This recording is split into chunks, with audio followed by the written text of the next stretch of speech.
What's up, everybody? Well, this is just a quick disclaimer. I was in a really bad mood when I made this video because I had originally marked a campsite and some people from out of state decided they were going to go ahead and discard my marker and steal the campsite from me anyway because I didn't have my vehicle in it at the time. So that caused me to have to drive around in a big loop, and that did a lot of damage to the inside of my rig. So I didn't get a chance to show you the campground or the campsite I was in. I was just really in a big hurry to talk to the campground host and let him know the situation so that I can get out of there. But in all honesty, if you're interested in hiking trails that lead you to totally awesome waterfalls, I'd definitely stick around to the end of the video. And at least with this one, you know I'm not an actor. I'm definitely a real person, alright? So I hope you enjoy the video and don't forget to leave a comment. What's up, everybody? Well, I am literally on an overnighter at another campground. Now, this is a really cool trail. It's actually about 10 miles up to the lake, 2 miles to the waterfall. So I'm gonna show you the waterfall, but I'm not going to the lake. I'll give you an idea where I'm at. Check that out. Okay, the Absaroka Beartooth. Now, they call me Absaroka Beartooth for a reason, okay? Now, we're gonna go to Pine Creek Falls, which is a twin cascade. And then I'm going to talk a little bit more about some things. I'll show you some stuff on the trail. I'll show you a little bit about my campsite, but I'm not going to show you the campground. And then we got to talk, all right? Something of mine broke last night due to stupidity from out-of-staters, all right? So we're going to share that a little bit later. But in the meantime, let's check out the trail. Now, a lot of trails in Montana are in fact multi-use. This one I quite don't understand because what they do allow on the trail actually does more damage than what they don't allow on the trail. And I am talking about the fact that they allow a horse, but they don't allow a mountain bike, okay? Now, even dirt bikes don't make as much damage to a trail as horses do, but it is what it is. So pay attention to signage like this. If you're a horseback rider, feel free. Just remember, keep your horse going like that because horses like to find a groove and stay in the groove, and next thing you know, you got a rut in the trail. Now, this is one of those hiking trails where you really don't want any knee issues or anything like that. There are a lot of rocks and stuff sticking up out of the trail, but I want to cover something. Everybody's always like, ooh, I don't want to move to an area where we have to worry about fires. You see what's laying on the ground? Okay. Doesn't look bad, right? If you look just past my wife and daughter down trail, and then look on this side. Yeah, okay. Now, the forests in Montana are so big that our Forest Service doesn't really have the opportunity to go through and be able to clean them out thoroughly on the scale of down trees that we get every single year, okay? So this is literally an incinerator waiting to happen, okay? So everybody's like, oh, I'll move to Montana. We don't have to worry about fire seasons like they do in California. See how much firewood's down next to the trail? Okay? They basically just cut it out of the way so they open up the trail, and that's about it, all right? So I'll show you one more because I'm coming up on it. You can see the terrain we're walking through. Okay, so it's not a flat trail at all, and you're surrounded by tons and tons of down trees, all right? And this is through every single trail in most of Montana. Most of the mountain ranges are like this. It's just the way it is, okay? I'll give you one more look at the trail real quick. See? And then it's going to be hard with the sun, but you can see the trail going up and you can see more down trees behind me, all right? So I'll queue up in a little bit and show you some more later. Well, there it is, the waterfall. No, I'm just kidding. This is the creek crossing, okay? Now, this is a really good burly wood bridge that they put in. The water does go ripping through here in the springtime, just to let you know. But I just wanted to show you this creek that you cross on the trail. We're a little under halfway there, okay? And you could drink this water, okay? Just to let you know, if you need to drink this water, you could drink it, provided there's not a dead animal in it upstream. All right, so you always want to check and scout that type of stuff before you go drinking anything. Now, with all the water everywhere, you do want to boil it, okay? And the reason you want to boil it is because a lot of the water has parasites, and if you don't boil it, you won't kill the parasites. If you filter it, you're pretty much good to go, but I would still boil it anyway, because a lot of the times with most of the water up here, you boil it and you don't have to filter it, okay? Your body, your stomach and all that stuff, your immune system, provided it's strong and you're not a pansy and freaked out about COVID, you'll go ahead and just digest it, no big deal, all right? But I want to show you something else cool on this trail.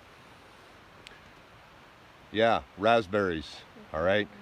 Now, like I said in some of my other videos, like the one my daughter has right there in her hand, right there, that she literally just dropped. Montana has a lot of potential for foraging, but you've got to be smart about it. Don't deplete your resource. Only take what you need and leave the plant to produce more. I see too many people going out being like, oh, I just foraged this stuff, and they've grabbed the entire plant, ripped it out of the ground, and taken it with them. And honestly, have taken a lot more than they need, or they even know what to do with, okay? So I figured I would cover that real quick. Here's another one right here that's actually starting to ripen up. You can see that. So yeah, a lot of foraging potential, all right? So I'm gonna keep hiking this trail and I'll be back in a sec. So this is one of the signs just to kind of reassure you of where you're at, okay? These are the beartooth, okay? The Absarokas. That's how you say it, Absaroka, beartooth wilderness, in the Custer-Gallatin National Forest. Okay, so the Custer-Gallatin is actually pretty big. It stretches all the way across to the Yellowstone River through Yankee Jim Canyon and then all the way down. So always know what national forest you're in, okay? You always want to keep that in mind so you don't get lost, all right? So I'm gonna continue on and show you some more cool stuff here in a second. Well, we're almost there, and I figured I'd show you the elevation gain. I know it's kind of hard to see because of the sun. It's early in the morning. We want to get this hike done before it got too hot. But I'll have you look behind me. You see how much I got to go up the hill. And then I kind of want to talk about something that I just noticed on the side of the trail. This irritates me, okay? This is very inconsiderate people. You see that? We're over a mile into this trail. And for some reason, somebody thinks that they're not responsible to pack out their dog's poop. Okay? Right there. Now, I get it if you're a pet owner, but there's one thing I can't stand about pet owners. Oh, my dog is my kid. Well, when my daughter was a baby, I wasn't hanging diapers on trees out in the middle of the forest. Okay? So if you want to be one of those people where your dog is your kid, then pack out your kid's waste. Don't leave it here, because chances are the rangers aren't going to do anything about it, because they're probably not going to come out here to check the trail until fall. And then by then, that bag is probably gone, or who knows what happened to it. Plus, on top of that, being an outdoorsy guy, that's bad for the environment, mostly because of the plastic, not so much because of the feces that's in it, all right? So anyway, I'm gonna keep walking up the trail, and hopefully there's nothing else that bothers me, because this, like a lot of other trails in Montana, has become Hollywood. And most of us don't like it because they're not treating it very well, all right? So you take care, and I'll see you at the falls. Well, if you can't tell by the noise in the background, I'm here. Now, I walked over to the other side just to kind of check out a few things. I'm on the bridge right now. There's the bridge. Now, to be completely honest, there are bridges where there's motorcycle travel allowed that are just like this in other parts of the Gallatin National Forest. But I figured I'd go ahead and show you this waterfall. It's honestly pretty cool, and if you could see the mist way up at the top, it's actually a double cascade, okay? Now, the last time I was out here, I hiked all the way up the side right there, up the side of the cliff next to the waterfall to get up to that upper portion. It's a twin cascade that goes to what we used to call the bathtub. Literally, it's a little bathtub. You can go ahead and hang out in it. It's not hot water, so it's not a hot spring, but it is awfully cool. I've never hiked the trail past this bridge to see if it even goes to the top of the waterfall, but I think I'm going to today just to see so I can show you the other half of it. But I figured I would show this to you because it honestly is really, really cool. This thing gets raging in the springtime. And then there's the downstream view right there. Now keep in mind, pay attention when you're walking across these bridges, because like you can see, it only has guardrails on one side, and this is actually a tree, okay? This isn't plank wood, this is a tree, and I'll show you what I'm talking about. I'll come out to the side and give you that side view. You can see that. It's an actual log, okay? So I'm gonna see if I can get to the top of the waterfall the easy way. If not, I'll take the hard way and show you the top. But in the meantime, I hope you're enjoying the footage. I'll be right back.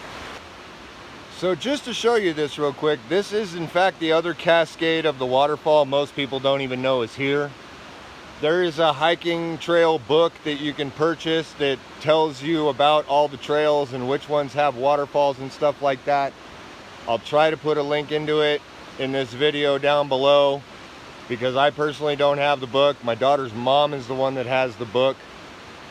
But this is the second half of the lower cascade, okay? And then just above that, there's the giant pool where the primary fall comes down into it. So like I said, I'm gonna wander around this trail a little bit and see if I can get to the top the easy way, but if not, I might get to the top the hard way, all right? So I just figured that'd be something you guys would wanna check out too. Well, you can tell it's really noisy over here.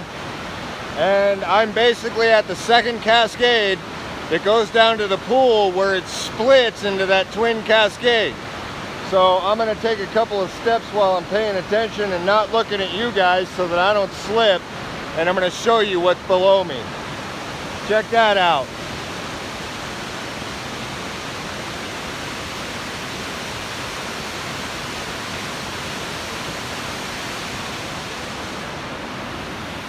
Now, this was not an easy place to get to, okay? It's definitely not. You can see the rock wall that I had to climb down to get over here because I went a little off trail just to make sure that I could show this to you guys. And as you can see, I'm holding this tree because I'm on a giant boulder that's cliffed out. Now check this out. There's the waterfall right there in the background.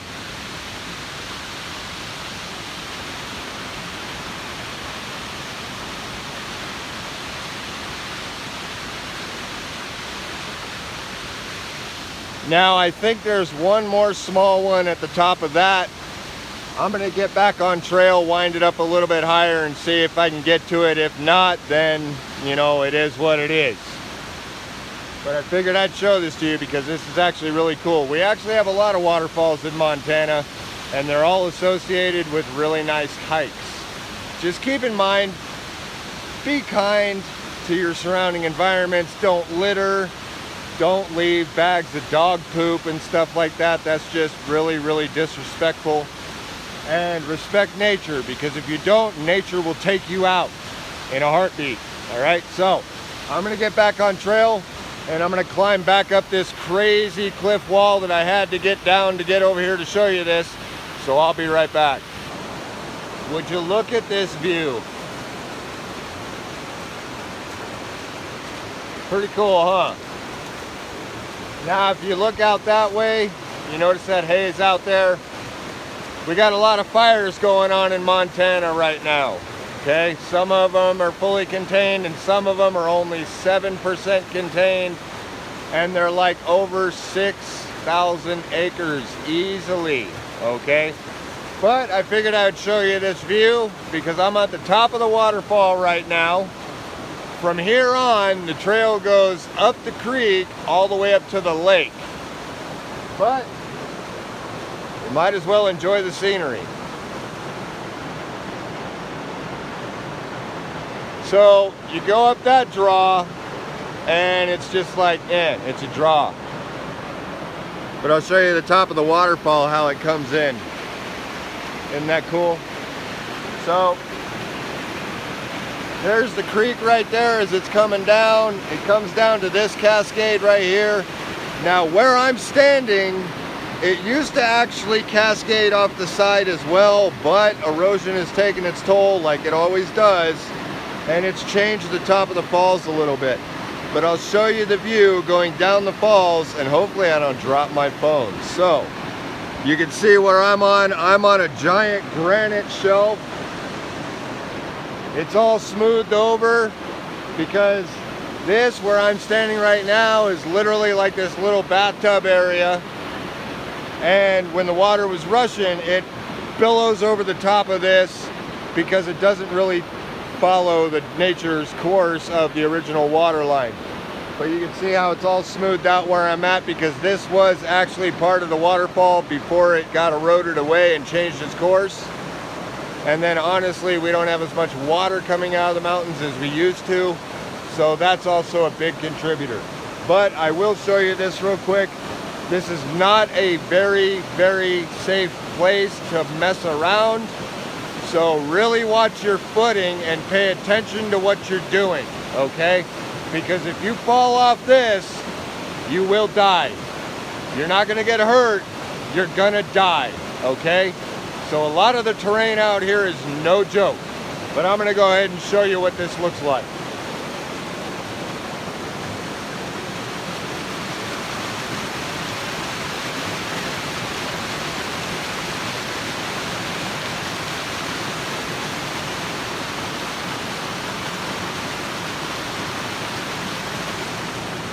Pretty cool, huh? I'm gonna walk a little bit farther over to this edge real quick, and I'm gonna show you if I can see if we can see any more. If not, sorry guys, I'll see you a little bit later on in this video when I get back to camp, because there's some things I want to talk about.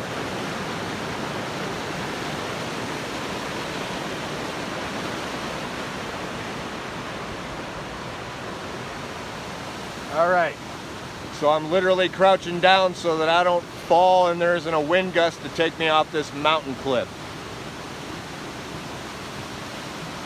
But here you go.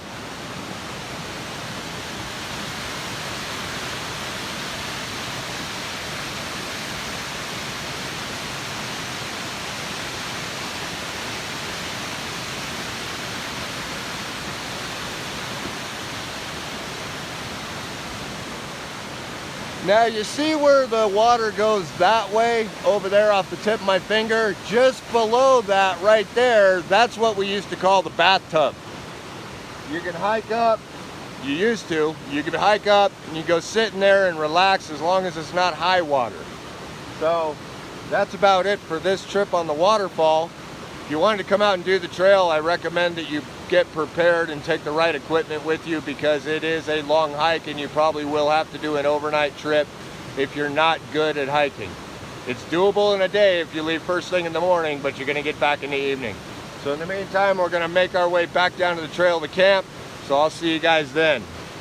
So I'm almost back at my campsite right now, but I had to deviate because last night when I came into this place, I didn't catch the signage because it's not very legible in the location that it was at when you're coming up the road. So I ended up walking an upper loop, okay? An upper number loop. At the end of the loop, it has this U-turn, which I'm in right now. Now, I found a campsite and I had marked it, okay? So that it was marked so that I can go ahead and make my way over to it. And when I got to it last night, somebody had stole it. All right, now that's something that honestly pisses me off. And the main reason why it pisses me off is I'm gonna show you something right now. I don't know how well you can see this, but this right here is the inside tire of the axle of my bus, okay?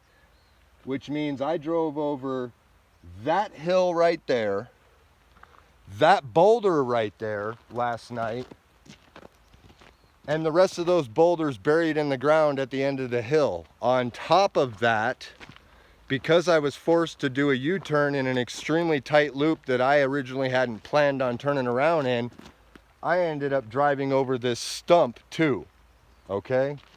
That giant boulder right there had a rock right next to it that got caught underneath my tire and shot out as well. Now, I literally ended up running this whole top ledge. You can see my tire track in it right there, okay? Now, this is something that should not have happened last night, because I had a campsite that I had marked that I was planning to get to, and some jerk from somewhere decided to steal it before I managed to park my vehicle in it. So I ended up finding another campsite. So I'm gonna have to talk to the host and tell them the situation, because in all honesty, I don't feel I should pay for a night where my vehicle on the inside got damaged, okay? Now, I had a microwave in my bus. No more. It went flying last night. I almost lost my refrigerator in the process too. So, when I get back to camp, I'll show you my camp. And then, just a forewarning, if you got big vehicles, it's not easy to get into this one, and some of the areas are tight. I would avoid the upper number loop and stick to the lower number loop, all right? But I figured I'd tell you about that, because honestly, up here in Montana, we don't appreciate people coming in and not caring what you have or what you've already claimed, okay? Back in the old days up here, they'd shoot you. It's that simple. All right, so I'm gonna keep walking, get back to my camp, I'll show you that, and after that I'm gonna wrap up the video. I'll see you guys in a minute.